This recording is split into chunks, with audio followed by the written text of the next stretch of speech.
My name is Jerome, and allow me na i-share ang talagsaon ako nga istorya.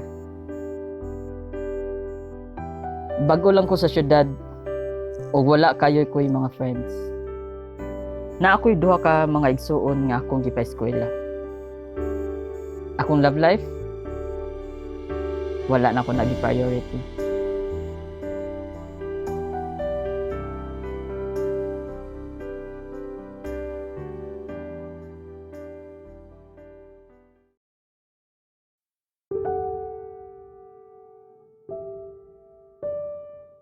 But one day,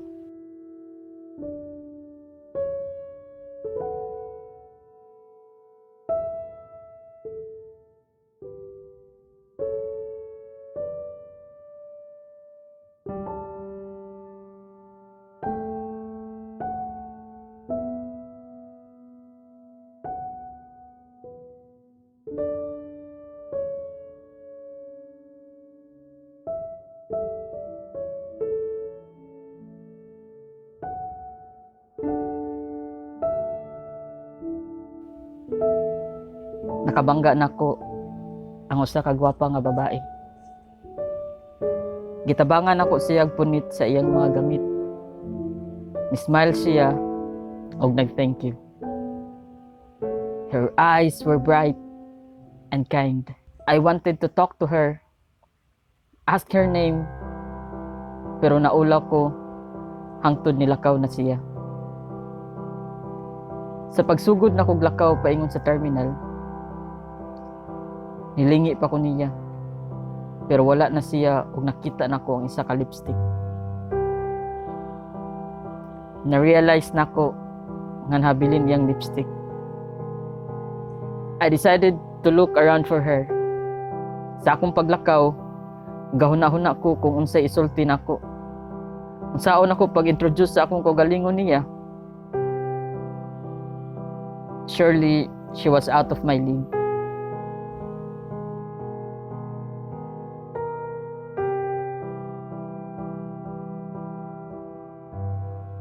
But I was mesmerized. I had to take a chance. Galakaw-lakaw ko sa park, pero wala jud nako siya nakitni.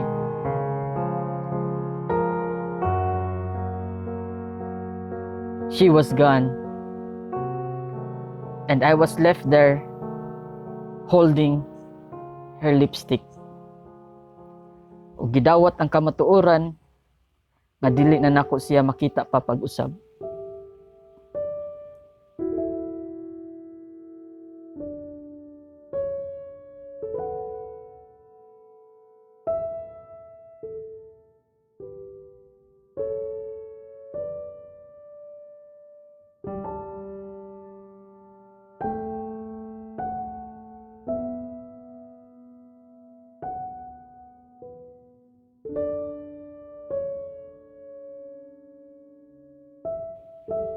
Little did I know, God had a plan for us.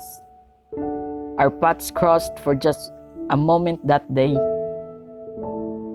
But they would meet again in His perfect timing.